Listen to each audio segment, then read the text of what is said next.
Okay, so this is a first view of the RiskMandate.ai website, which is based on this idea of risk acceptance, which you probably know is something I've been very passionate about.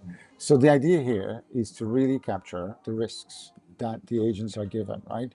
And and the idea is that we really map, right, basically what is the risks that exist with an agent, who accepts it, who funds it, who owns the consequence. And it's sort of this idea that you you define the risk acceptance and you define the moment of accountability on the moment when you give an agent the permissions to act. Then it's just uh, um, what they can do. And one of the key principles here is because we're looking at risks that already exist, we're looking at um, agents that have been deployed, things that are facts. We're basically saying you have to accept the risk because it's a real vulnerability, it's a real risk.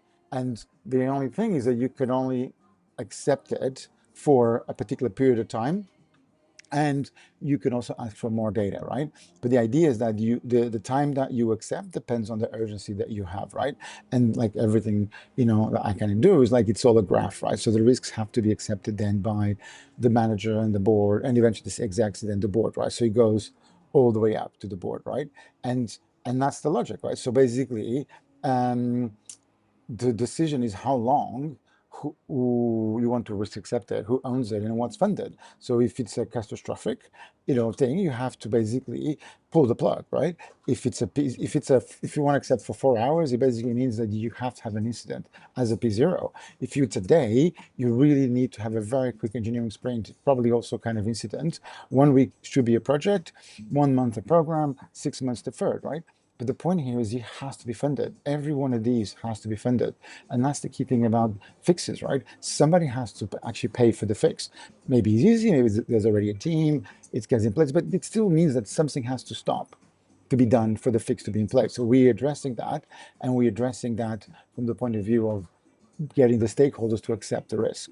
And one of the interesting concepts here is that we basically say it's the mandate. So in a way, the risk mandate of the AI agents is that when you give a mandate, you give it the privilege to act, you give it the right to act. So basically what you're saying is that you are delegating that moment in time, the, the permissions and and basically the mandate to the agent to do what it can do. And the fact that the agent can do all this stuff, it just means that you gave its permissions, right? Because after that is basically hope-based security, right? You hope that the agents are not going to abuse the permissions and the access and the files and the capabilities that is given to it, right?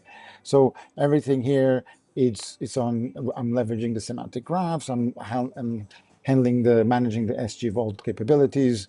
So everything runs on the client, on the basically the other side. So everything is encrypted on the server side, etc.